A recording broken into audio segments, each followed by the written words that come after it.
Alhamdulillah, wassalatu wassalamu ala rasulillah, wa ba'd. As we all know and witness, we live in a very tumultuous time. A time in which the events that we see and witness on a daily basis, every month, every year, are events which, rock and shake the very fiber of our being. And often Muslims are perplexed and confused into how to interpret these events and how to react with these events. And of course, as the Prophet ﷺ taught us, the best of guidance, in fact the only guidance, is that of the Prophet Muhammad ﷺ. So what I'd like to do tonight is to take a hadith.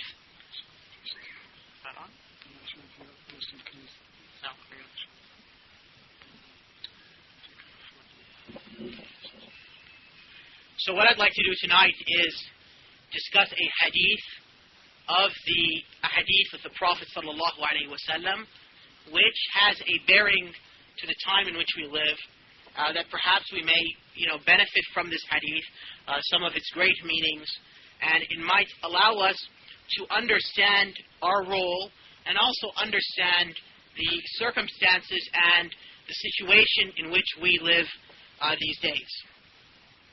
The hadith which I have chosen to talk about is a hadith which is found in part in Sahih Muslim.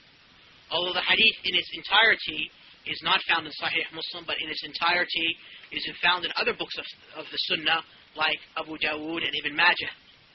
And the hadith is reported by the freed slave of the Prophet ﷺ, Thawban, wherein which Thawban radiallahu anhu says that أن رسول الله صلى الله عليه وسلم قال, that the Messenger of Allah صلى الله عليه وسلم said, إن الله زوى الأرض فرأيت مشارقها ومغاربها.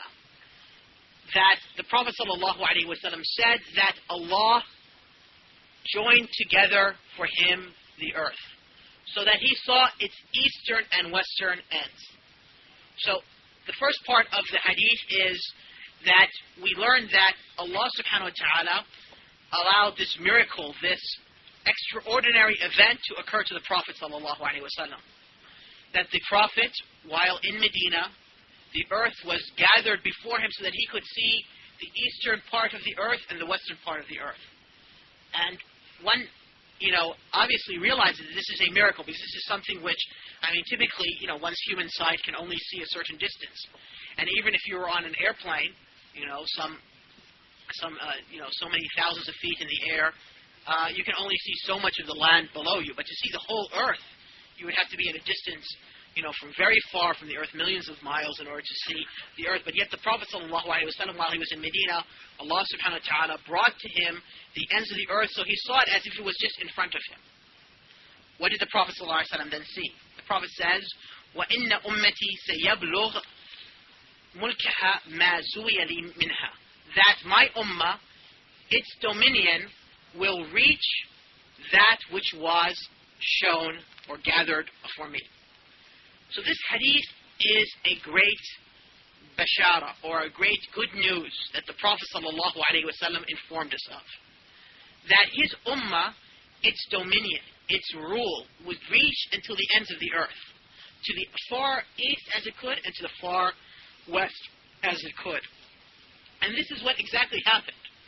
For during the time of the Prophet's companions, radiallahu anhum, Islam spread as far to the west as it could. It went to the farthest reaches of Africa in the west, Morocco by the Atlantic Ocean, and Spain. That was as far as west as it could, because what we call now the New World, or North America and South America, was unknown. And likewise to the east, Islam also spread until the reaches of China. It didn't, in the time of the Prophet's companions, it didn't go all the way to the end of China, which would be the China Sea and so forth. But it did reach to the borders of China. It went through what we call today, Pakistan and India and Afghanistan and this area, until it reached to the western part of China. And then thereafter, of course, Islam spread further west after the time of the Prophet's companions. And this is also an indication of the truthfulness of the Prophet Muhammad sallallahu alaihi wasallam. For here the Prophet sallallahu alaihi wasallam informed while he was in Medina, and yet the Arabian Peninsula was not under the control of the Prophet sallallahu alaihi wasallam or of the Muslims, that his ummah would spread. And yet the Prophet sallallahu alaihi wasallam also indicated to the direction which would spread. He didn't say it would spread, that the dominion of his ummah would spread to the north and to the south, but rather he said it would spread to the east and the west.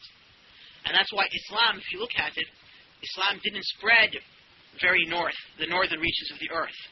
Islam didn't penetrate northern Europe, for instance. It didn't penetrate, Russia in the sense like Moscow and so forth. Islam didn't spread in that direction. And likewise, the south of the earth, with regards to, Africa, south of the Sahara, it also didn't spread. And the dominion of the Ummah didn't last there. It didn't take over there. But to the east and to the west, the dominion of the Ummah, these lands became lands of the Muslims and have remained so for these centuries, for over close to 1,500 years or 1,400 years. So this is, an indication of the truthfulness of the Prophet ﷺ, and also is good news about the spreading of the Ummah. And then the Prophet ﷺ said, so this is the second part of the sentence, or the third part of the hadith, وَأُعْطِيتُ الْكَنْزَيْنِ, I was given the two treasures, al-ahmara wal-abyada, red and white, meaning gold and silver, because gold has a red tinge to it, and silver shines, almost a white shining to it. So here the Prophet ﷺ said that not only would the dominion of his ummah, in terms of its rule, would spread to the far reaches of the east and the far reaches of the west, but also that the treasures of the world, the treasures of silver and gold, which is really, the capital of the world, the money of the world, would be in the hands of this ummah. This was given to the Prophet ﷺ. And specifically it refers to here the treasures of Kisra and Qaisar, of the rulers of Persia and the rulers of Byzantium, who the Prophet ﷺ said in another hadith reported by Bukhari and Muslim and others, that verily you will take the treasures of Kisra and Qaisar and spend them in the path of Allah. In other words, the Muslims will overtake these nations, and then their treasures will become part of the Muslims, and then the Muslims will then use that again in the path of Allah and jihad to spread Islam. So these are, these first two parts of the hadith. We have first a miracle of the Prophet ﷺ, then we have an information of his ummah spreading to the far east and the far west. We have an information of the ummah being very rich, having the treasures of gold and silver. This is all good news.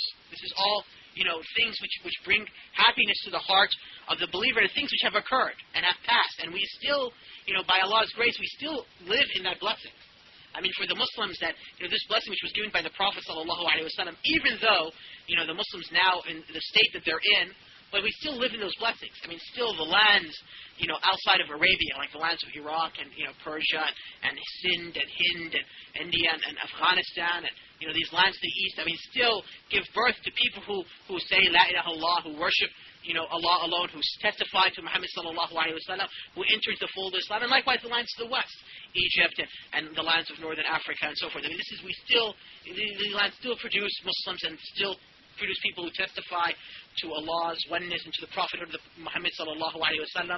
And so we still live these blessings. And likewise the treasures which Allah subhanahu wa ta'ala had placed in these lands, whether gold and silver, and the treasures which have come thereafter, like oil, we still as an ummah enjoy these blessings of Allah Azza wa Jal.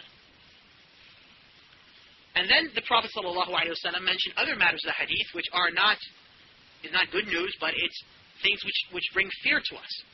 For the Prophet sallallahu alaihi wasallam then said, وَإِنِّي سَأَلْتُ رَبِّي لِأُمَّتِي, I asked my Lord for my ummah.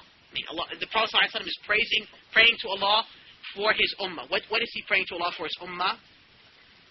أَنْ لَا يُهْلِكْهَا بِسَنَةٍ بِعَامَّةٍ, that Allah subhanahu wa ta'ala would not destroy this ummah with a general famine. In other words, that the ummah of Muhammad sallallahu alaihi wasallam would not die of a general famine. And then the Prophet sallallahu alaihi wasallam mentioned a second matter to which he prayed to Allah Azza wa Jal for, وَأَنْ لَا يُصَلِّتْ عَلَيْهِمْ عَدُوًا مِنْ سِوَيْ أَنفُسِهِمْ, that Allah subhanahu wa ta'ala would not cause an enemy outside of them to overtake them, to the degree that this enemy would فَيَسْتَبِيحَ بَيْضَتَهُمْ, that he would be taking over their main lands, their main capital. And so Allah subhanahu wa ta'ala replied to Muhammad sallallahu alayhi wa sallam with the following. The Prophet sallallahu alayhi wa sallam says, وَإِنَّ رَبِّي قَالْ يَا مُحَمَّدْ, and that my Lord said, O Muhammad, إِذَا قَضَيْتُ قَضَاءً فَإِنَّهُ لَا يُرَدْ, that if I decree something, it will not be overturned. So here, the Prophet sallallahu alayhi wa sallam prayed to Allah for his ummah for two things. That we do not die, we are not destroyed by a general famine, and that the enemies of our enemies will not overcome and take over us as a whole. But Allah said to the Prophet ﷺ, O Muhammad, when I decree something, it is not turned back. And then Allah subhanahu wa ta'ala told the Prophet, وَإِنِّي أَعْطَيْتُكَ لِأُمَّتِكَ, and I have given to you for your ummah, أَنْ لَا أُهْلِكُهُمْ بِسَنَةٍ, that I would not destroy them due to a general famine, بِسَنَةٍ عَامَّةٍ, that I would not make a general famine destroy them. وَأَنْ لَا أُصَلَّتْ عَلَيْهِمْ عَدُوًّا مِنْ سُوءِ أَنفُسِهِمْ, that I would not strike them or overtake them with an enemy outside of themselves. فَيَسْتَبِيحَ بَيْضَتَهُمْ, who will then overtake their main lands. وَلَوْ اجْتَمَعَ عَلَيْهِمْ مِنْ أَقْطَارِهَا, even if they were to gather from all the regions of the earth.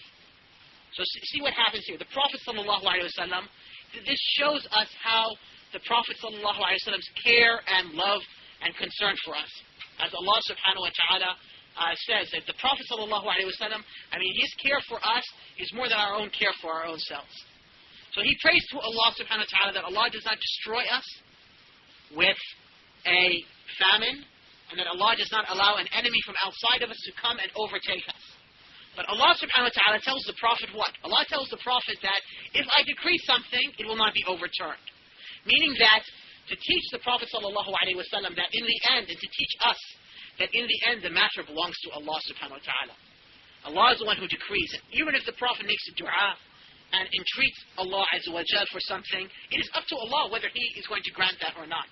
With Him is the affair, and in His affair He has the highest wisdom. And yet, at the same time, Allah is merciful, and Allah subhanahu wa ta'ala responds to the dua of the Prophet sallallahu alaihi wasallam and says, and I have given you, Muhammad, for your ummah, that I will not destroy them with a general famine, nor will I allow their enemy to overtake their lands, even if they were to gather from all the regions of the earth. And so, here we have two new, good news from the Prophet sallallahu alaihi wasallam. That one thing is that this ummah will never die of hunger. This ummah would never die of hunger. Yes, maybe part of the ummah might die of famine. This has happened many times in history. And even in recent history. Parts of the ummah, might die in famine. Parts of the ummah might, face these things. But the ummah as a whole, in the sense that Allah subhanahu wa ta'ala would destroy us also, all of us would die of hunger, this will not happen. And in fact, this even shows us very clearly when the time will come, as the Prophet sallallahu alaihi wasallam said, when the time of a Dajjal, because when a Dajjal appears, before he appears, 3 years before he appears, a third of the rain on the earth will not fall. And then in the second year, 2/3 of the rain will not fall. In the third year, no rain will fall. And so the people will eat all the plants and all the animals, and so the people will face great hunger. Humanity as a whole, you see. And what will happen? Well, they asked the Prophet ﷺ, how will the Muslims be? The Prophet ﷺ said that they will attain their nourishment by tasbih and tahmeed, by saying subhanallah and alhamdulillah and so forth. The ulama in the past time says, if you look at the Tarikh al-Bidayah wa Nihaya by Ibn Kathir, the last volume concerning the signs of the hour, Ibn Kathir says that this hadith should be taught to all the children. Why? Because you don't know which generation is going to face these events. So some of the ulama say this hadith should be taught to children because these children might be the children who are going to meet these events, and so they should know that when this great hunger and famine comes, so there's no animals or plants to eat because they've all died, right? Then therefore to say tasbih and tahmeed in order that will be their nourishment. So the point is that Allah subhanahu wa ta'ala has promised this to the Ummah, that He would not destroy us by a general famine. And likewise, the other great blessing that we got is that Allah subhanahu wa ta'ala would not allow an enemy from outside of us, meaning a non-Muslim people, to overtake all our lands. Even if all the kuffar were to gather from all the world to fight the Muslims, they could not take us over, all of us over. And this is a great blessing from Allah subhanahu wa ta'ala. Yes, some of the kuffar, or all the kuffar, can take over some of the Muslims. Like these days we live the events in Kosovo, right? In Kosovo, the kuffar have taken over the lands of the Muslims that are putting the Muslims to the sword and dispelling the Muslims and all those events that are happening. But yet, could we imagine something like this happen? And we also see the same thing happens to Muslims in the Philippines and in Burma and in Kashmir and in Iraq and in Palestine and many places in the world. But could we imagine a time when all the Muslims would face this and all the kuffar? No, this would not happen. This is a promise from Allah Azza wa Jal. And that's why even during the time of the heyday of colonialism, as they said, in the beginning of the century, the kuffar still weren't able to take over all the Islamic world. Eventually all the Islamic world fell to the kuffar, but still, Arabia didn't fall to the unbelievers, and they weren't able to plant a flag there. Yemen also did not fall to the unbelievers. Afghanistan did not fall to the unbelievers. So, these regions of the earth still remained, the Muslims still remained, ruling themselves. Even if the other parts of the Islamic world, it fell to the unbelievers at the beginning of the century, and they became, ruled by French and British and Dutch and so Russians and so forth. So then, but the hadith says concerning that Allah subhanahu wa ta'ala would not destroy them from an enemy outside of them, even if it was to gather from all the regions of the earth. But the hadith has a condition. The hadith then says, حَتَّى يَكُونْ بَعْضُهُمْ يُهْلِكُ بَعْضًا وَيُسْبِي بَعْضُهُمْ بَعْضًا. And this would be true until some of the Muslims start killing some of the Muslims, other Muslims, and some of the Muslims start taking other Muslims as they're enslaving them. When this happens, then Allah subhanahu wa ta'ala will allow the kuffar to attack the Muslims. So, we are protected so long as we do not kill and fight one another. And then the Prophet ﷺ said in another narration outside of Muslim, in continuation of this hadith, like in Abu Dawud and elsewhere, وَإِنَّمَا أَخَافُ عَلَى أُمَّتِي الْإِمَّةِ الْمُضِلِّينَ. That verily I fear for my ummah the astray leaders. And the words that the Prophet ﷺ used, وَإِنَّمَا, in the Arabic language, indicates that it is the only thing which he fears. As if he fears nothing else for the ummah but that. And there's a connection. You see the connection between when the Prophet ﷺ said that Allah said that until some of them kill others, until some of them enslave others, and then the Prophet ﷺ said, and I fear for my ummah the astray leaders, meaning the astray leaders, they're the ones who lead the ummah to kill one another, and they're the ones who lead the ummah to enslave one another. And here the leaders here is general. It doesn't just mean political rulers. But it also means any person who the ummah follows and sets them astray, whether it's a religious leader or a political leader. Even though it refers primarily to the political leaders.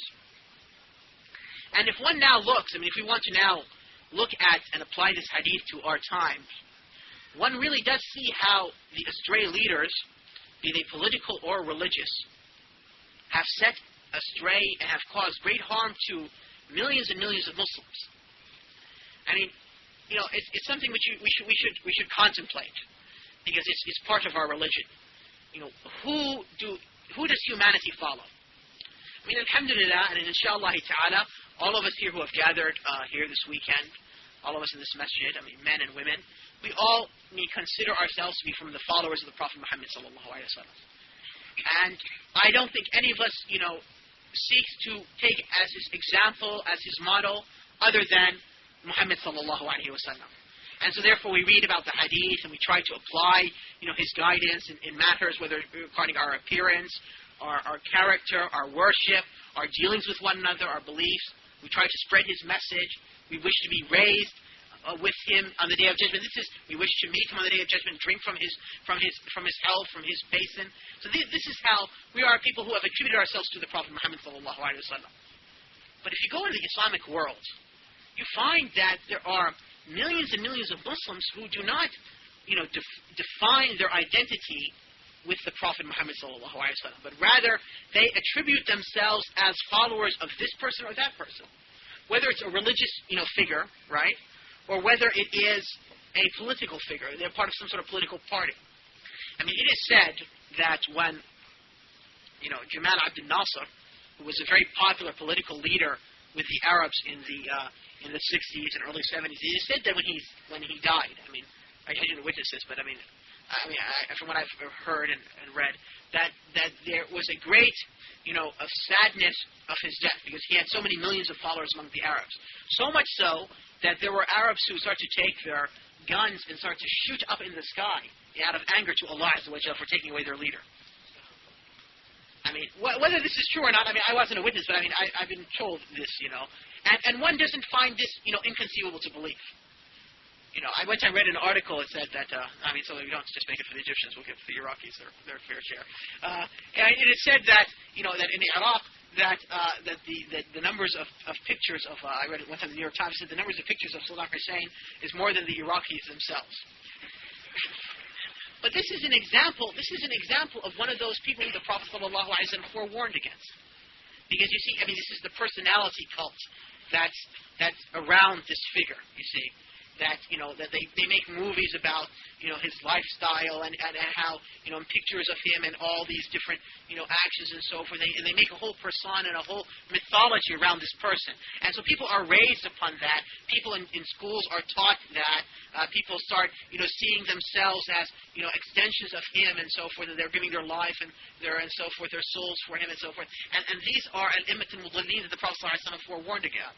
These are the people who the Prophet ﷺ forewarned about in the other hadith, the hadith of Hudayfa, that there will be people calling to the hellfire, right? They will speak our tongue and be of our min jildatina, from our complexion. Whoever follows them, they'll cast them to hellfire. And likewise in religious leaders, like Al-Khomeini, who was a fitna for millions and millions of Muslims. I mean, not just the Iranians and the Shia, but those people who consider themselves to be Sunnis and so forth. How many millions of people, followed him in this world when he came out? And look at what what happened during the time of his death and the outpouring at his graves. And until now, I mean, he's a fitna in life and in death, because if you see pictures of his gravesite, they built like a Kaaba over his grave, and people go there and pray to him and entreat him and make tawaf and give vows to him and so forth. That's an example of a religious leader. I mean, even though he was a political leader in the end. But, the point is that these are al-immat al-mudallin, those who set people astray. And likewise, I mean, if you go through, it's unbelievable. You'll find among some Sufi orders that a person who neither washes himself, doesn't make salah, doesn't pay zakah, does all sorts of immoral acts, and yet people will think that he's from Allah's awliya, and he'll have millions of followers. Who, if you were to say anything about him, they would rip you into shreds. I mean, this is something which is a fact among human beings. And in the West, in the East, in the non-Muslim lands, whether in China, with Mao, for instance, whether, whoever these people, these tawaghit among human beings, who people follow and worship, I mean, this is all. But the Prophet ﷺ said, وَإِنَّمَا أَخَافُ عَلَى أُمَّتِي, that he fears for his ummah these astray leaders. And the fact got so bad with this ummah that you find the people in this ummah, they blindly follow non-Muslims, like when it was popular in the 20s and the 30s until the 60s, where you found many Muslims, among Arabs and non-Arabs, who took Marx and Lenin as their model, and they used to call each other, Rafiq, comrade, and so forth, and thought themselves as an extension of the great Marxist revolution.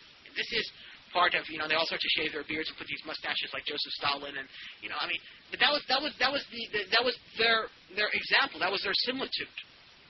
And then the Prophet ﷺ said, وَإِذَا وَقَعَ عَلَيْهِمُ السَّيْفُ لَمْ يُرْفَعْ إِلَى يَوْمِ الْقِيَامَةِ, that if the sword befalls this ummah, it will never be raised until the day of judgment. In other words, once the ummah starts fighting amongst itself, once bloodshed occurs between this ummah, then this sword will not be raised until the day of judgment. And this is exactly what happened. Once the Muslims killed one another during the time of the Khalifa Uthman, when they killed their Khalifa Uthman, since that time, the history of the Islamic world has just been bloodshed of Muslims killing Muslims. I mean, if you read a history, like the history of Ibn Kathir, I mean, you're surprised in it that if you go through the years through it, I mean, you'll come through certain times, where that Ibn Kathir will mention some battle that occurred between the Muslims and the non-Muslims. But in comparison, most of the years, the issue that Ibn Kathir mentions is a great event of that year, that one Muslim leader sent off his army to kill another Muslim leader, and they sacked the city, and they, raped the women, and they burnt down their homes, and they killed the people, and they killed the children, and then the next year they came back with so forth. So that's the reality of the Islamic, world, that Allah subhanahu wa ta'ala has, the Prophet has informed us that Allah decreed that once the sword befalls the Ummah, it will never be raised until the Day of Judgment. Although in another hadith, the Prophet ﷺ said that Allah subhanahu wa ta'ala will not let two swords befall this ummah. A sword from outside of itself and a sword from within itself. And so therefore, whenever the Muslims are engaged in jihad, then they don't fight themselves. Because this is Allah's blessing that He's given us. That Allah will not allow two swords to befall this ummah at the same time. I mean, Allah will not allow the Muslims to be fighting an enemy outside of themselves and at the same time be having some sort of warfare between themselves. And that's why, you can even see this in contemporary times. When the jihad in Afghanistan were dealing with the Russians, right? I mean, the fighting between the different parties, Mujahideen party and camps, was limited. I mean, it did occur, but it was very limited. As soon as they finished fighting jihad against the Russians, what happened? The fighting started to come against themselves, you see? Because once the sword befell the ummah, then it will not be raised until the Day of Judgment. And that's why, when the great battles occur before the Day of Judgment, like the wars against the Jews and the Antichrist and the wars against the Christians, that the Prophet called the Malhamat al-Kubra, which they refer to as Armageddon. I mean, once these affairs, during that time, there will be no inter-warfare because Allah subhanahu wa ta'ala will not allow two swords to befall the ummah at the same time. Then the Prophet sallallahu alaihi wasallam said, وَلَا تَقُومُ السَّاعَةُ حَتَّى يَلْحَقُ حَيٌّ مِّنْ أُمَّتِي بِالْمُشْرِكِينَ. That the hour will not be established until a group of my ummah will join the pagans, the mushrikeen. The hay means like a tribe in the Arabic language. That the Day of Judgment will not occur until a group of my ummah, a tribe of my ummah, joins the mushrikeen. Now, here, according to the Arabic grammar, the word tribe either means any tribe, or it means some important tribe of Muslims. I mean, depending upon how you want to say it's ism jins or it's not. I mean, is it a noun which represents a class or does it represent a specific tribe? But anyway, the point is that, I mean, probably it's, ism jins, I mean, it refers to a group. And so therefore, it means that the Day of Judgment will not occur until the Muslims hook up with the mushrikeen. It's very interesting. If you look at the commentaries on this hadith, written by the classical scholars explain this hadith in light of the Muslims becoming apostates. All right? Because to them, a Muslim joining the mushrik would only occur if he left his religion. I mean, why would a Muslim join the mushrikeen? If you look at contemporary scholars explaining this hadith, they explain it in a different sense. They add that meaning, they confirm that meaning, but they also say it applies to those Muslims who went to live amongst the non-Muslims and chose to live amongst them instead of amongst the Muslims. And then started to resemble them in dress and in custom, and eventually they resemble them, of course, in belief and in action. And I remember I asked one time, Muhammad Nasiruddin al-Albani, Sheikh al-Albani, on the telephone regarding this hadith some years ago. Is this hadith applicable to the large numbers of Muslims who come to live in like the West and so forth? And the Sheikh also, he said, I don't find that far-fetched. He said, I don't find that far-fetched. So, I mean, this is another sign of the Prophet sallallahu alaihi wasallam, that the hour will not be established until, tribes of the Ummah. And if you find now, even though it's part of it's planned the way they do it. Now what you're finding is whole sections of the Ummah being transported to the non-Muslim lands. Even though it's deliberate in this case. I mean, for instance, it is said that in Yemen, right, that there's a policy in Yemen that in those areas, villages where there is a high level of Islamic awareness, all right, that there is for instance, the Islamic da'wah is strong in those areas. Those people from those villages are given visas to immigrate to the United States, you see. And so you have, what has happened is whole villages have picked up and moved en masse to the United States. Now, obviously, there's a hidden agenda here, right? Because if you want to weaken Islam and you get all the religious people to pick up and leave and go to the United States, to the Dearborn area, Detroit, and so forth, and join Little Yemen over there, then what happens is then you've done two things. First of all, you weaken the Islamic identity for their next generation, and at the same time, you have also weakened the Islamic da'wah in that country from spreading.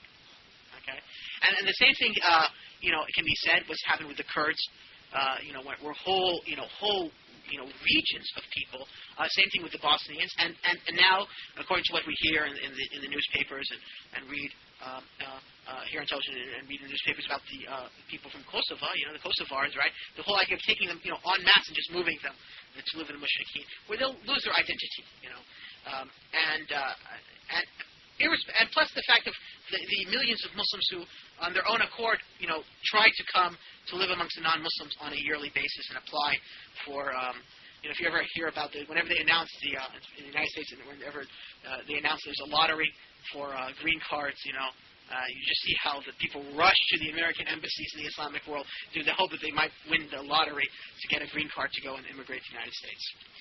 And then the Prophet ﷺ said, وَحَتَّى تَعْبُدُوا فِئَامٌ مِّنْ أُمَّتِ الْأَوْثَانِ, and the Day of Judgment will not come until groups of my ummah worship idols. And the word wathan in Arabic language doesn't mean idol in the sense just like an idol, but it means any sort of representation which is worship. So it includes graves, and includes pictures, and includes idols like stones and so forth.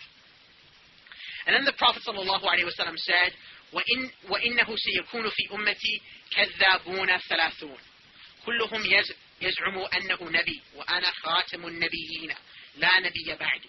Then the Prophet ﷺ said that there will be in his ummah 30 liars, all claiming that they're a prophet. And there is I am the seal of prophets, there is no prophet after me. So here, see how the Prophet ﷺ is expressing in this hadith how there is a corruption in the shahadatain.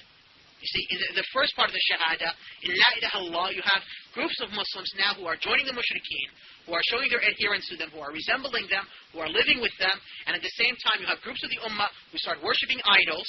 So this is attacks La ilaha illallah. And then you have 30 false prophets. And so therefore, they're false prophets, they have followers. So here, there is a negation of the testimony of Muhammad Rasulullah. So in other words, it means that there's a loss of just the essential, basic meaning of Islam. And the Prophet ﷺ said that he is the final prophet. There is no prophet after him. And these false prophets began to appear from his time. I mean, the first false prophet who appeared was Musaylama and Aswad al-Ansi, who appeared in the Prophet's time. And then after the Prophet ﷺ, in the time of Abu Bakr, Sajjah, who was a woman from the Bani Tamim, she appeared. And there was Talha, or Tulayha, who appeared also. And then there was, in the time of the end of the Sahaba, the time of the Tabi'een, there was Al-Mukhtar al-Thaqafi. And false prophets have continued to appear. And in our century, I mean, in the United States, you find three groups of Muslims who follow three different false prophets. You find the Qadianis, who follow Ghulam Ahmed, who appeared 100 years ago. You find the Nation of Islam, the followers of Farrakhan, who follow Elijah Muhammad. And you also find the followers, the 19ers, right, who follow Rashad Khalifa. So you have three groups of people who follow a false prophet in our times. And this will continue until the final false prophet appears, who's a Dajjal.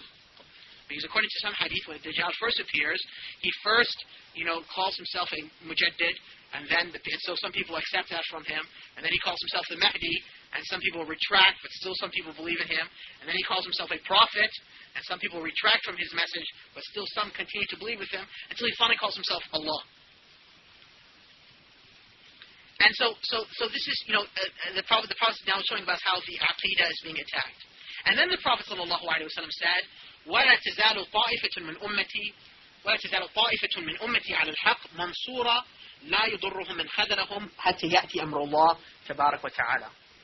Another hadith, لَا يُضُرُّهُمْ مَنْ خَذَلَهُمْ وَلَا مَنْ خَالَفَهُم. That the Prophet ﷺ said that even though with this there will remain a group of his ummah upon the truth, victorious. They would not be harmed by those who quit them, who abandon them. I mean, in other words, instead of Muslims coming to their assistance and aiding them, they abandon them. They just leave them. They say, well, let them, whatever happens to them, these guys are extremists or whatever. We just let them occur to them what occurs to them. Or who go against them, who actually openly oppose them and fight them.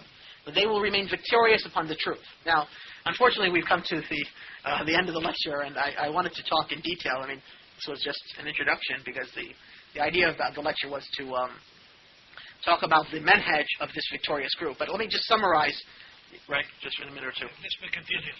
Yes, okay. You will carry on, inshallah. This is a proposal for you, inshallah. Okay. I will not turn it back. Yeah, you will go on until the end of the lecture. At 8 o'clock, right? You do what you're doing. Until 8 past 8.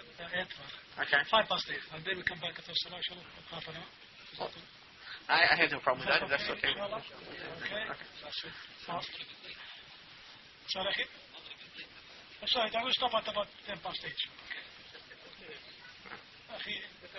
You mentioned about the East and West. Yes, sir.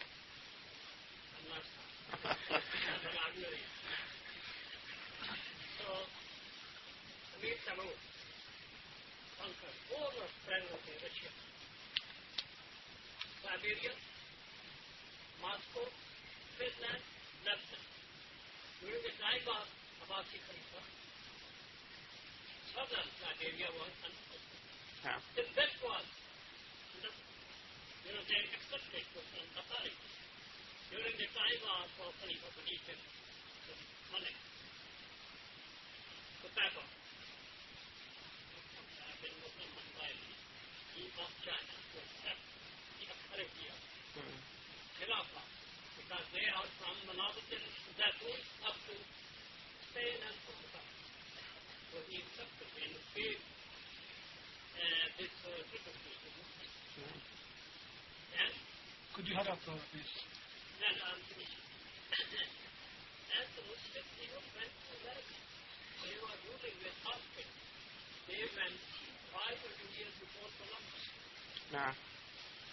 Inshallah, I'll address these points, inshallah, in the questions and answers. Inshallah, after Salah, yes.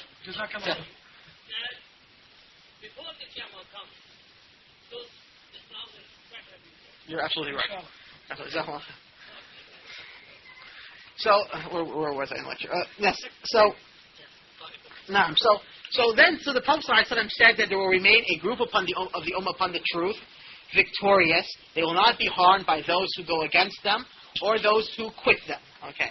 So this shows us the reason as to why Allah subhanahu wa ta'ala didn't destroy us with a general famine, and why Allah subhanahu wa ta'ala didn't allow an enemy from outside of us to conquer us all. Because there remains upon a group of the Ummah upon the truth. Had there not been a group of the Ummah on the truth, then there would be no reason for Allah subhanahu wa ta'ala to preserve us. I mean, Allah only preserves us and keeps us and doesn't destroy us when we're on the truth. Once we retract from the truth, then we're open for Allah's punishment.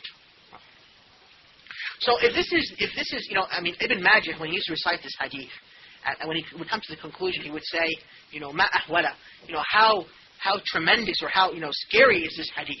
Because if you think of every single sentence of the hadith, I mean, it really is something which shakes you if you think of its implications and you reflect it. And we didn't give justice to the hadith because, I mean, obviously the time and so forth.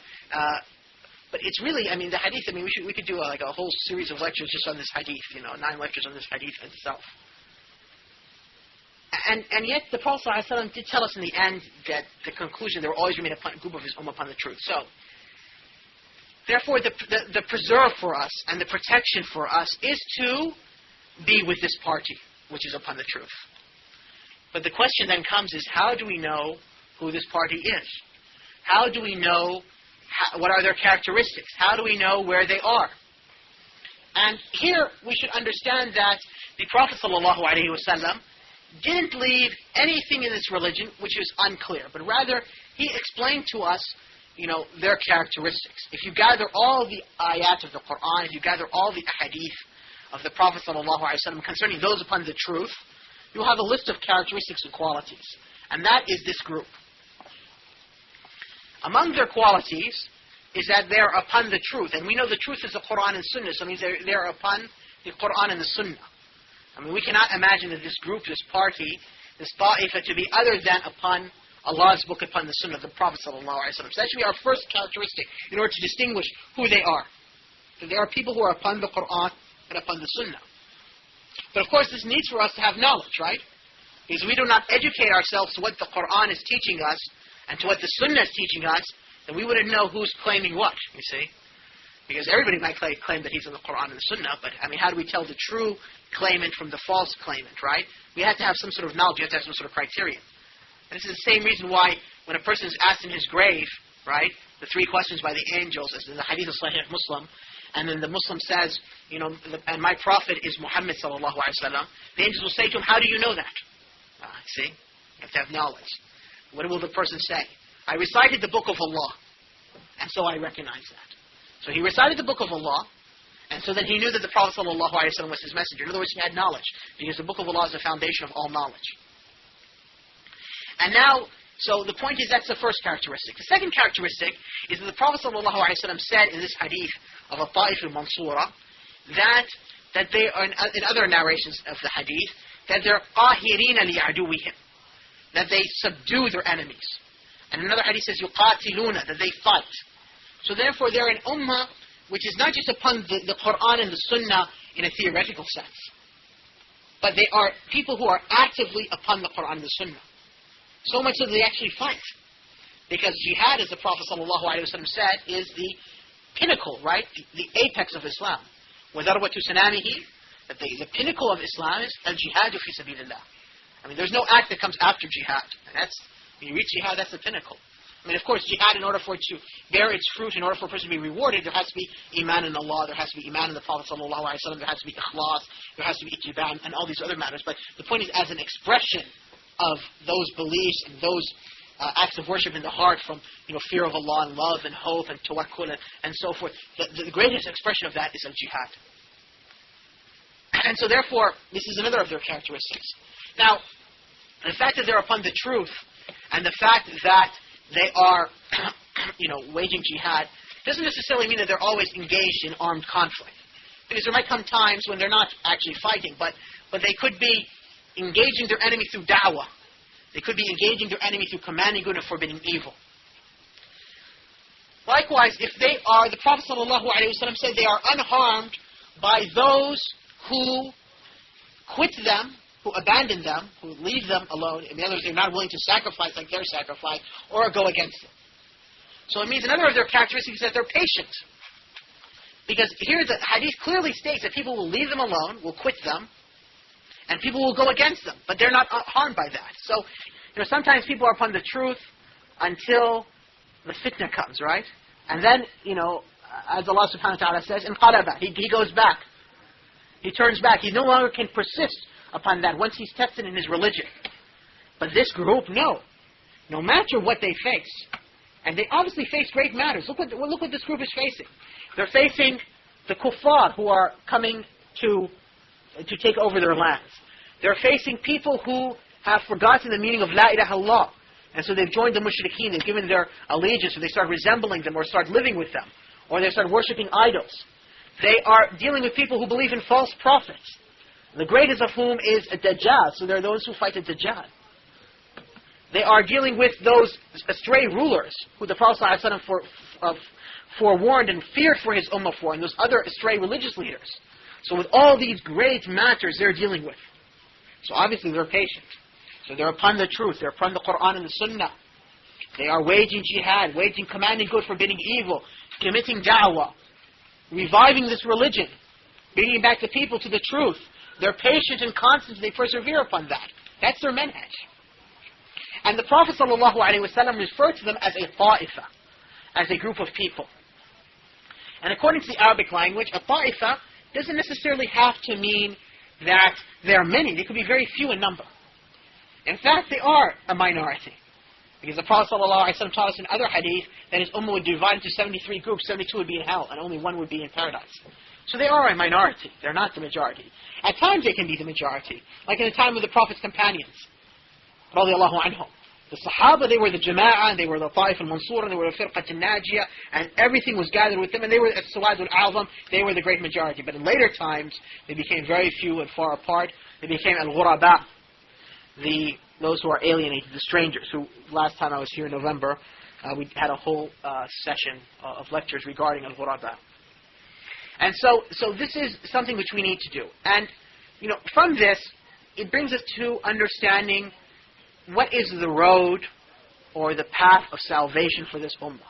The path of salvation for this ummah, the road out of all our difficulties and all our trials and all these tribulations which we face, is what?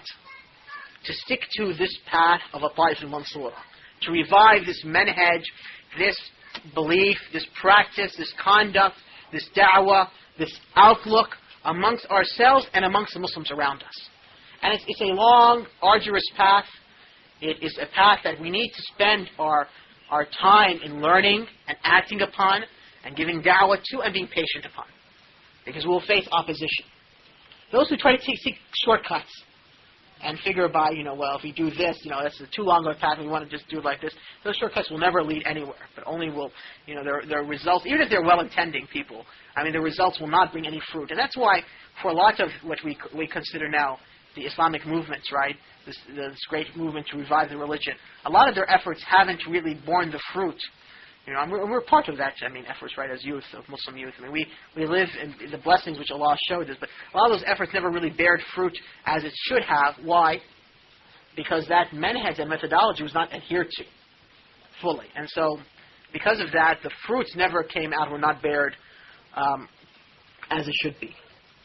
And so, therefore, in conclusion, we must take Islam as a whole. And it's important that we understand that in order for us to, as the Prophet ﷺ said, that that if you deal with the ina trade, which is the trade which is a type of riba trade, which is done to appear like a halal transaction in Sharia, but in reality it's a type of trickery which is done, an artifice. It's done like, for instance, I want to buy something from you and I don't have the money. So what I'm looking for is really for you to loan me the money. So I'll say, I'll buy you I'll buy you this tape player from you for $10. I don't have the money now, so I'll pay you in a year. Okay? So you say, okay, here it is, and you can pay me back in a year. And then you right after that say, well, I'll buy it back from you for $5, and here is $5. So what's happened now, basically, I've got $5. You still have your property, but yet I owe you $10. So it's a way, instead of you coming and saying, well, I would like to borrow from you $5, and you say, well, you have to pay me back 10. It's a way to do this riba by looking like some sort of trade. So the Prophet ﷺ said, "Itabaya'tum bil-'ina." So in other words, Muslims are trying to find shortcuts in their religions. They're trying to make for themselves, that which is haram, halal, but trying to put it under a sort of religious context. وَأَمْسَكْتُمْ بِأَذْنَابِ الْبَقَرِ. And you hold on to the tails of cows. وَرَضِيتُمْ بِالزَّرْعِ. And you're pleased with agriculture. In other words, people become content with worldly pursuits, just living this life, this worldly life, not willing to sacrifice, not willing to work for Allah's religion. What will happen? Allah subhanahu wa ta'ala will strike you with a humiliation which He'll never raise from you. And also the hadith says, وَتَرَكْتُمُ الْجِهَادَ فِي سَبِيلِ اللَّهِ. You forsake jihad in the path of Allah. Allah subhanahu wa ta'ala will strike you with a humiliation which He'll never raise from you until you return back to your religion. So, the way to save ourselves from this fitna, from these tribulations, these great tribulations, which are only getting greater, because as we come closer to the Day of Judgment, the fitna has to become greater. As you come closer to the Day of Judgment, the infighting between the Muslims become greater. We've seen throughout history the infighting between the Muslims, and for instance, between the Arabs. But before the Day of Judgment, there will come a fitna, which the Prophet ﷺ said, that a fitna which will يَسْتَنْذِفُ بِهَا الْعَرَبِ, and which will wipe out the Arabs. Imagine that. The Arabs of the Ummah of Muhammad ﷺ, if you look at the ethnicities of the Muslims, the greatest number of Muslims are the Arabs. I know most people say Indonesians, but that's not true. Because, yes, in terms of citizens of a Muslim country, or of a Muslim land, there are more Indonesians than anywhere else in the world, as citizens of a political entity. But in terms of ethnicity, in terms of the language they speak, and their tribal grouping, right? The Indonesians represent many tribal groupings. So when you start dividing them into their different ethnicities and so forth, the leading ethnicity, whether language grouping or you say by racial grouping, are the Arabic people. So, and yet the Prophet ﷺ said that before the Day of Judgment there will come a fitna which will wipe out the Arabs. So in other words, will wipe out the whole crux or the whole center of the Islamic world. So this is something which is a great something to fear for. This is something which, and the Prophet ﷺ said, if the sword befalls the Muslims, it will not be raised. But yet this fitna will grow until this. And the Prophet ﷺ said the day of judgment will not come until there is much haraj. They asked him, what is haraj? The Prophet ﷺ said, al-qatl al-qatl, killing of people. And the Prophet ﷺ said in the hadith that before the day of judgment will come, there will come days when a Muslim will kill his brother, and neither he will know why he killed him, nor the one who he killed will know for what reason was he killed. So this is the growing of these fitnas. Likewise, if you look at the ummah retracting from the aqidah in terms of following the ways of the kuffar, this is something which is in the great increase. It's not something which dies out, but rather the Muslims, as every year goes by, we start following the ways of the Jews and the Christians, and it becomes more and more of the ummah. I mean, when the colonialists first came to the Islamic world, who were the ones who followed the unbelievers in terms of their dress and in terms of their appearance and their ideas? Just the few elite of the society, the rulers. And then what happened? Well, then the educated group became that way, those who came to the West and studied. And then, now, right, you find it's commonplace among the Muslims. I mean, even now, in the isolated areas of the Islamic world, because of the existence of satellite dishes and so forth, people start seeing these images and start emulating the unbelievers. And in terms of also the false prophets, the strength of their message increases. I mean, if you look at, Musaylama and these false prophets, I mean, their fitna was what, a year or 2 years, and then it came to an end. But look at Ghulam Ahmad al-Qadiani. How long has his fitna lasted? For more than a century, due to the weakness of the Muslims. And how many millions of followers he has. And yet, and this will increase in numbers until the greatest false prophet appears, the greatest liar, a Dajjal. When great numbers of Muslims will follow him and believe him to be Allah. So much so that the Prophet ﷺ said in some hadith that a man will fear for his women folk that he will tie them up in his home, not to let them go outside because they might hear a Dajjal and therefore follow into his fitna and believe in him. So people will a man will tie up his mother or his sister or his daughter or his wife not to walk out, so you wouldn't go outside and maybe follow a Dajjal. These great fitnas. And likewise, the great wars in terms of the Muslims, the conflict between the Muslims and the unbelievers. I mean, the great wars that will occur before the Day of Judgment between the Muslims and the Jews and their leader, the Antichrist, the Dajjal, or the Muslims and the Christians, what the Prophet ﷺ called al-Malhamatul Kubra, the greatest battle. And these great fitnas. So these fitnas grow in direction and grow in its intensity and its enormity, and so therefore the efforts to check them have to be greater, and the struggle to stay upon the straight path is greater. So much so the Prophet ﷺ said that among you, before you are days of patience, ayyamul sabr, where a person holding on to his religion is like a person holding on to a hot coal. Anyway, those are some thoughts of this hadith, regarding this hadith, and I ask Allah subhanahu wa ta'ala to keep us on His straight path, and forgive us our sin and give us knowledge in His religion and good action. أقول قولي هذا واستغفر الله لي ولكم سبحانك اللهم وبحمدك أشهد أن لا إله إلا أنت أستغفرك وأتوب إليك. Salatu wassalamu ala Rasulillah. Brothers and sisters, we resume this evening's session, inshallah, the lecture, which was as titled, The Ummah and Allah's Promise. I did say, inshallah, we'll have about half an hour for addressing your questions, inshallah. Starting with a note from the sisters, which made me laugh a little bit. Assalamu alaikum, sisters have sent many questions for you. Will you be answering them? Jazakumullah khair. I think we reconsider the position of our courier service. Perhaps coming on the camels. Okay.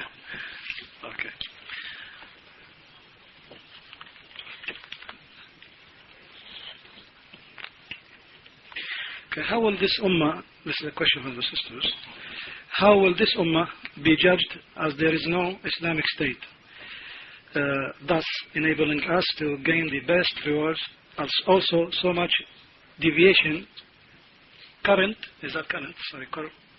corrupt leaders and bid'ah and lack of easy knowledge, especially revert women who are not yet married, and marriage is not a notion, is that an option right now? Alhamdulillah, wassalatu wassalamu ala rasulillah wa ba'd. So the sister said, how will this ummah be judged as...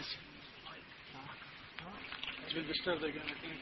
It's like a carry on this microphone.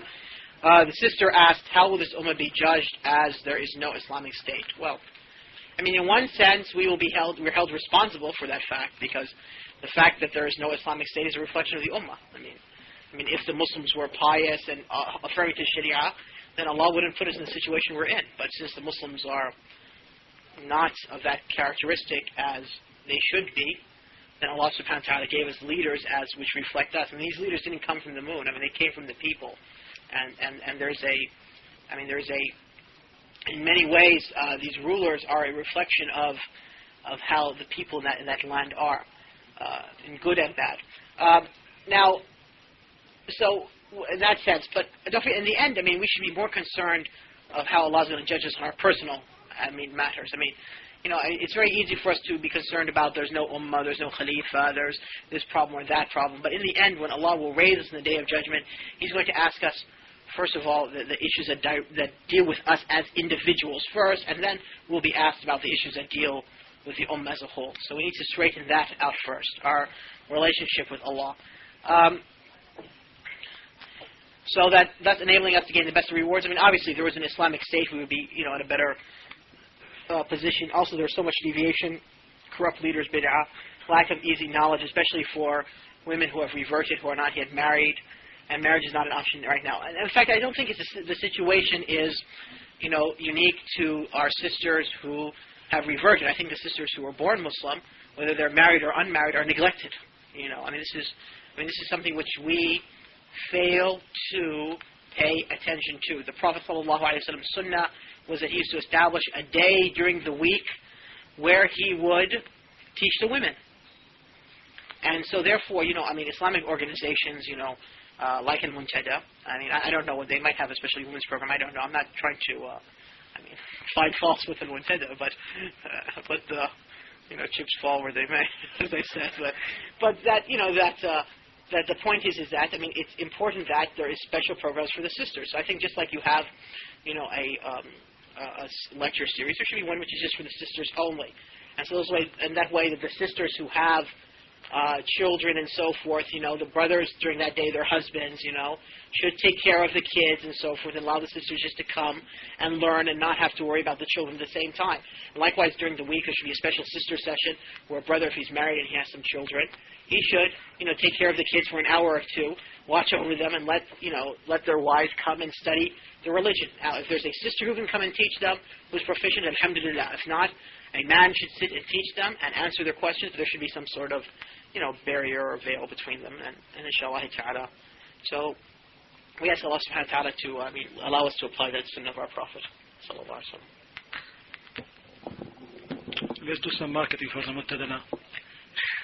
I'm glad to announce that there is a day of seminars dedicated for women, alhamdulillah, coming up. This has been arranged in association with a group of sisters from Al-Nasiha. This is going to take place on the 8th of May, and this is an announcement. You could take it, sisters.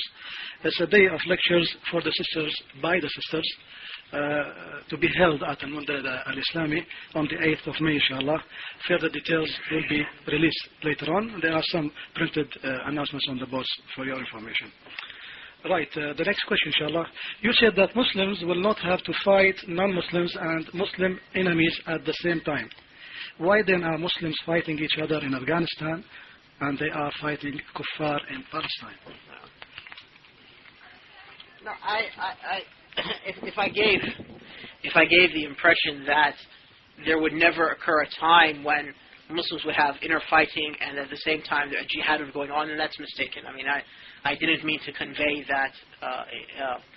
But what I did mean to say is that the Prophet ﷺ has told us that Allah would not put two swords to the Ummah at the same time, in the sense that near the Day of Judgment we would not be in a situation where the Muslims would be fighting themselves and fighting the kuffar in those great battles. And even amongst a group of the Ummah, you usually, if you look at the Islamic history, when the Muslims were waging jihad, they stopped fighting each other.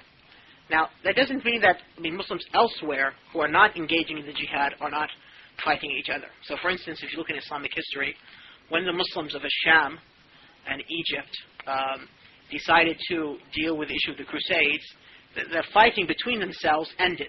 Okay, as soon as Salah ad-Din al-Ayyubi died, they started to fight amongst themselves. Between his two sons, they started to fight as to who would, become in charge in the year of his death.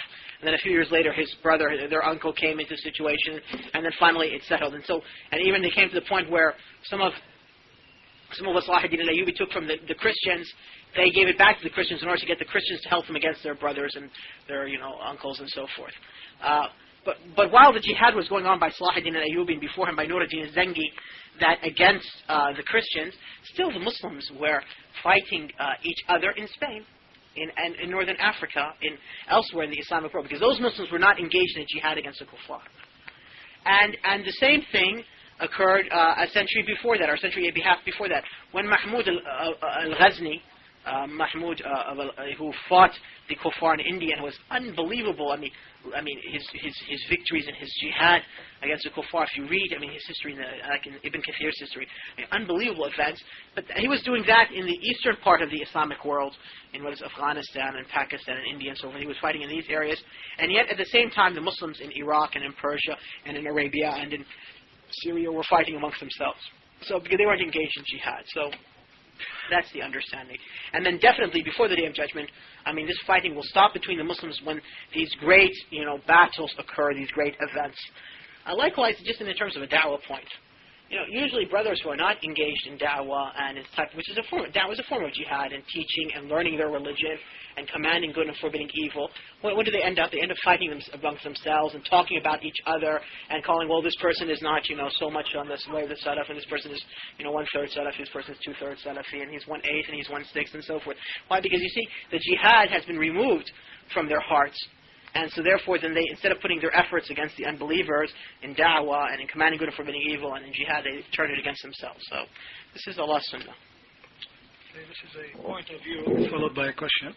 The mass migration of the Muslim Ummah from the Islamic, I'd like to call it Muslim states, yes, to the non-Islamic states has been an Islamic global problem. From my imagination, this problem may not be overcome, for many of the migrants migrate on educational and business grounds, and basically. As such, what advice do you suggest to these migrants living in the totally non-Islamic societies in terms of communication and overall approach with the non-Muslims? This question, is a timely question and opens up a lot of topics, which is difficult to address in an answer, but let me at least highlight some matters. In general, let's be honest with ourselves. Even though maybe specifically we might have an excuse with Allah as individuals, specific individuals, as to why we're living amongst the unbelievers. Somebody might say, well, I was born amongst these people and Allah guided me to Islam and there's no Muslim land to make hijrah to. Other people might say, well, I'm born from Muslim people, but I was born in these lands and I've been cut off from the lands of the Muslims. A third person might say, I've been persecuted for my religion and, over there in a Muslim land where I was living in, I faced, the gallows or whatever, and I was persecuted, so I was forced to come. Okay, so people individually might have their excuse between Allah, but if we look at the experience of Muslims in non-Muslim lands as a whole, the general experience, is it positive or negative? It's negative. How could we deny that? We have to be, honest with ourselves. Yes, a lot of good comes because the Muslims' presence in the non-Muslim world. We have a freedom of association. We have a freedom of da'wah. A lot of Islamic charity work comes because Muslims can gather money in the Islamic world. Generally, our communities were more wealthier. A lot of people, we give da'wah. A lot of people have been able to escape, trials and turmoils in their lands and so forth. So there's positive. It's not a completely black picture. But in general, the experience of the Muslims living amongst the non-Muslims has been negative to their religion. And I don't think anybody could really argue with that. The amount of, even with people coming into religion, the Muslims we lose on a daily and monthly and yearly basis from the sons and daughters of the Muslim Ummah are far outnumbered those who are coming into the religion. So this is a fact.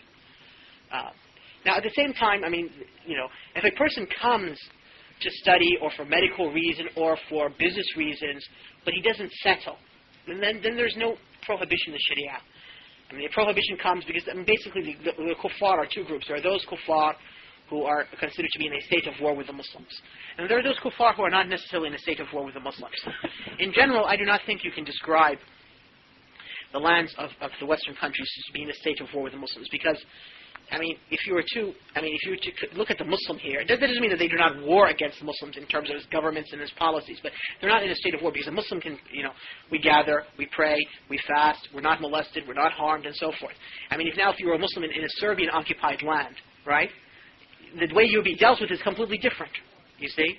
Because those people are in a state of war with the Muslims. You see what I'm saying? But these people are not in a state of war with the Muslims, I would think, from a strict Sharia sense. And some people might disagree with me in that, but I think in general you would say that we're not in that state of war. Because when you're in a state of war, then you'd see how like the Muslims are treated within Palestine, amongst the Jews, or the Muslims are treated in Serbia, or in Serbian-controlled lands, or in Hindu-controlled lands, or those are clear examples of how the persecution is.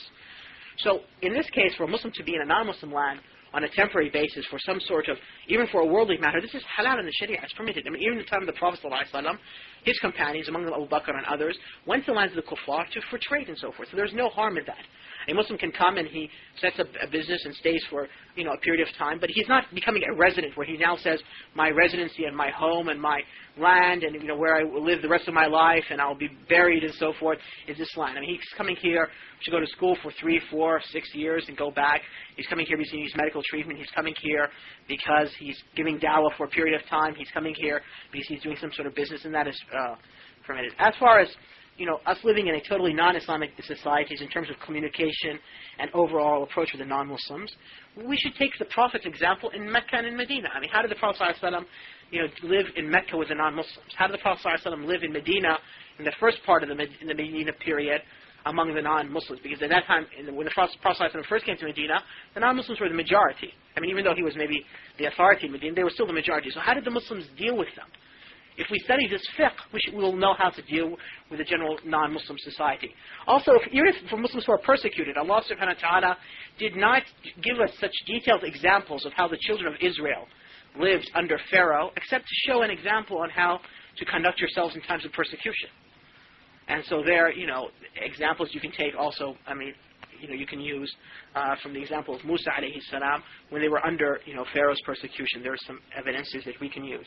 So, in general, that type of relationship is that, first of all, the Muslims are a clear entity.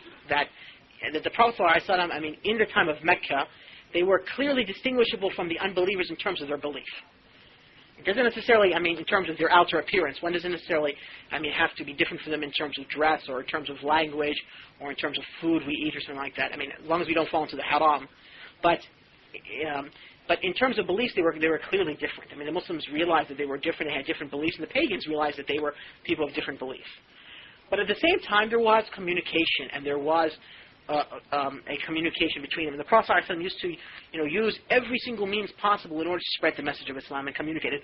He tried to keep good ties with the people and tried to convince them with gentleness and with kindness. So this is something we need to do. I mean, we need to be able to, as Muslims in a non-Muslim society, figure out the balance of preserving our identity and at the same time becoming fully, I don't want to say members, but fully active in the society, in the sense that our influence and our da'wah and our presence is felt. And this is something which we're failing to do it now. You have one group of Muslims who see the importance of that, but they only understand in order for them to do that, they need to then cast off their Islamic identity. So they become more and more Europeanized, more and more Americanized, not just only in their attitudes, but it comes to their beliefs and so forth. So, and they're willing to even say that, well, yeah, Jews and Christians and Muslims will all go to paradise. I mean, willing to cast off a very central doctrine of our Islamic beliefs in order to thinking that by doing so they'll win some favor. And then you have another group of Muslims who see the error of that way, but they go to the other extreme. And so they feel that in order for them to preserve their Islam, in order for them to be Muslims, they have to separate themselves totally to society. So they live almost like in the shadows of society. They have no role whatsoever. They don't, pursue their rights. They're not active in their society. They don't know who their neighbors are. They don't give dawah to the non-Muslims. And they're just sort of like living on the edges of society. And this is also an unhealthy situation. So how do we become active members of the society and, are able to spread our Islam and keep our identity? This is, I think, the question which we are facing as Muslims in the next, few years. And it's something that if we don't define our identity and the terms which we want to live on, it will be defined for us. And that's the scary part. This is the confusion in the mind of the person writing the question, inshallah. To clarify, you quoted the hadith that the Prophet said, my Ummah will divide into 73 groups or sects, and one will go to heaven. And you said 2 will enter heaven. Please explain. Well, I mean, the hadith says that the Prophet ﷺ said that his ummah would divide into 73 groups. 72 would go to hell, and one would go to heaven. So if I said 2 would go to heaven, I mean, I misspoke. That's just as simple as that. So. Okay, would you like to? Yes, the question is, could I clarify with the word sect? Well, the Arabic term is firqa, but firqa means group. I mean, we use the word sect, but that's sort of an incorrect translation, because when you say 73 sects, you're sort of saying that the group which is on the truth is also a sect. You see what I'm saying? So that's a bad translation, but it's a popular one, which I and others sort of fall into. So 73 groups, now, what makes a group? That's the question. That's something which I discussed in the last series, a few months ago on Al-Ghuraba. But in general, a group comes about for one of two reasons. Either they have a belief which deviates from the major beliefs of the people of the Sunnah, and so that they become distinguished by that belief. For instance, that they revile the companions of the Prophet ﷺ. That distinguishes them from the majority of the Muslims who observe the rights and honor the Prophet's companions. Or they deny Qadr, which distinguishes them from the main body of Muslims which believe in Qadr, for example. Or alternatively, even if maybe their beliefs, they haven't shown that type of deviation, but in terms of the practice of Islam, they have deviated in many particulars, so many particulars that it results in that their practice becomes a practice which is not distinguishable, which is a practice which is not in congruence with the practice of the main body of Muslims. So either by having a belief which deviates from the beliefs of the main bodies of Muslims, or alternatively by having a lot of innovations in the practices, right, in the different acts of worship or the acts of mu'amalat, so many that it becomes a different type of practice than the practice of the main Muslims. Brother says with the issue of Khalifa, he wrote two questions. Well, he's writing his thoughts really. Will there be a Khalifa coming over till the Day of Judgment? Then he says, for me as a Muslim of 26 years, will I be able to witness the glory of Islam, or a Khalifa ruling in my lifespan? Let me answer the last part of the question. Allah subhanahu wa ta'ala told the Prophet Muhammad sallallahu alayhi wa sallam, لَيْسَ لَكَ مِنَ الْأَمْرِ شَيْئًا. You have nothing, in terms of controlling this affair. So the affair of Islam, whether it will be victorious or not, whether you'll see the victories of Islam or not, that's not in your hands. This is something which Allah will decree when He wants to decree it. And so therefore, your responsibility, as is the responsibility of every single Muslim here, is to worship Allah and to strive to win Allah's pleasure. And that if Allah blesses us with seeing the fruits of our labor in this world, then alhamdulillah. And if Allah does not bless us with that, then alhamdulillah also. Allah, the affair returns back to Allah. And that is why the Prophet ﷺ, although he said, for instance, about like the hadith we studied tonight, the hadith of Thawban, where the Prophet ﷺ said that the mulk, the sovereignty of his ummah would reach, as to what he was gathered before him, the far east and the far west. And yet, the Prophet ﷺ did not witness any of that. The Prophet ﷺ said that he was given the two treasures, the red and the white, meaning gold and silver. Yet the Prophet ﷺ did not see that in his lifetime. This all came after his death. But yet it was given to the Prophet ﷺ. So these promises have been given to us collectively, the Ummah, whether we see it or not, is up to Allah Azza wa Jalla. And we shouldn't be preoccupied with the results. Obviously, فَبِذَلِكَ فَلْيَفْرَحُوا. In this, if it was to happen, we would be very pleased, right? Who would not, be pleased? But whether it actually occurs or not, that's for Allah subhanahu wa ta'ala. Now, as for will a Khalifa come before the Day of Judgment? Yes, a Khalifa will come before the Day of Judgment. And it doesn't necessarily have to be a Khalifa upon the truth, but that the Muslims will be, ruled by Khulafa before the Day of Judgment is affirmed. And some of these Khulafa will be Khulafa upon the truth, ruling us and judging this Ummah and leading this Ummah according to the minhaj or the path of the Prophet sallallahu alaihi wasallam. On similar lines of thoughts, we all know that Islam will gain glory in the future, but will it end in a decline before the Day of Judgment? Is there a reference on that? Yes, I mean, the Prophet ﷺ informed us that before the Day of Judgment there will come a wind which will take the soul of every person who has any iman in his heart, even if that iman was just as little as a mustard seed. And so that only those who will be left on the earth will be the most evil of the creation. The Prophet ﷺ also told us that before the Day of Judgment, the Qur'an will be raised from the face of the earth. And so therefore, Islam will continue until just before the end of time. And because the Day of Judgment will be established, when the Day of Judgment comes, the people on the earth will be the most evil of mankind. So Allah subhanahu wa ta'ala would not establish the Day of Judgment upon the Ummah of Muhammad sallallahu alaihi wasallam in the sense that there will still be people who are upon Tawheed and upon worshipping Allah and reading Qur'an and so forth. In fact, the Prophet sallallahu alaihi wasallam said in a hadith, the Day of Judgment will not be established until there is no one on earth who says Allah, calling unto Allah. Okay, I'll let you read the final question, inshallah. Okay. Would it be correct to say that a Ta'if al-Mansura represents more than one group? That this means these groups who are upon the correct manhaj of adherence to the Qur'an and the Sunnah should cooperate together?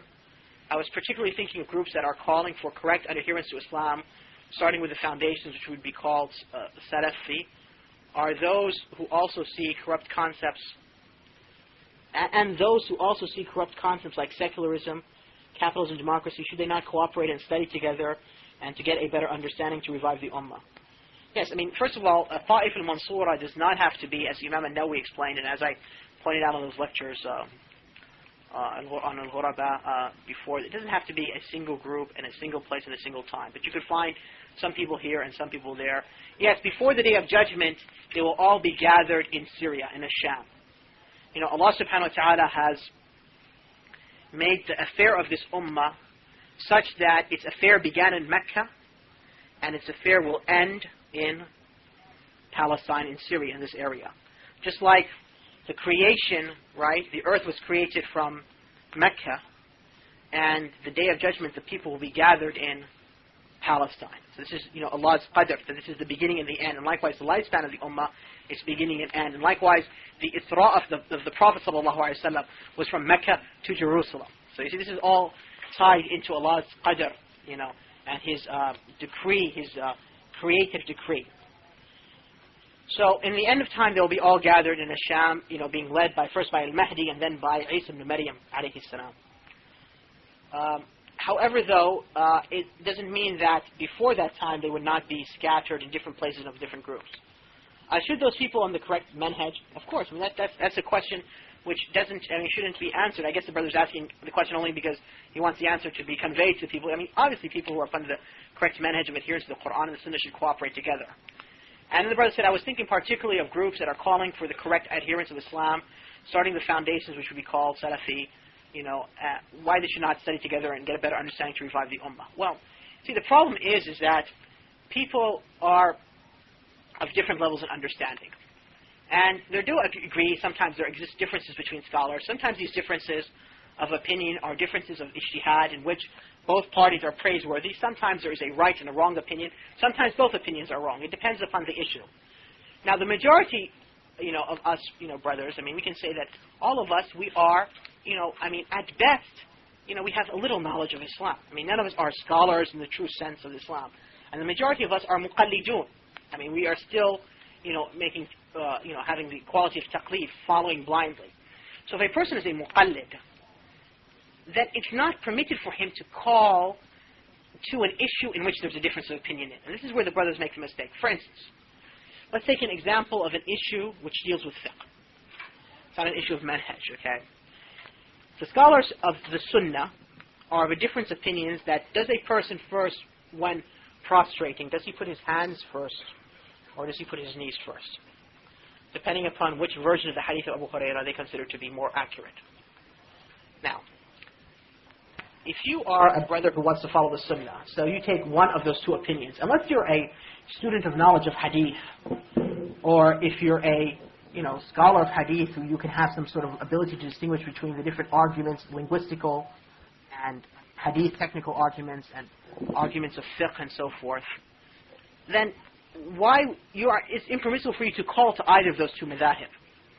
So if a brother now comes and he says, oh brother, you see, you shouldn't put your knees down first because the sunnah says that you should put your hands first, and he's a muqallid in that issue, then his calling to that issue, even if that is the strongest opinion, is still blameworthy and he's still sinful. Because to negate somebody's act, to say that somebody's act is wrong, to say that somebody's position is wrong, requires that you have knowledge which is, more than just knowledge of your position, but that you know his position and the reasons why his position. Now you have the ability to distinguish and know which of the two positions is correct. As opposed to saying, well, I was taught, or I had heard that the Prophet ﷺ's sunnah is to put his hands or his knees first. In this matter, this is permissible because here you're only conveying what was reported to you. You're not saying that necessarily that the other position is wrong.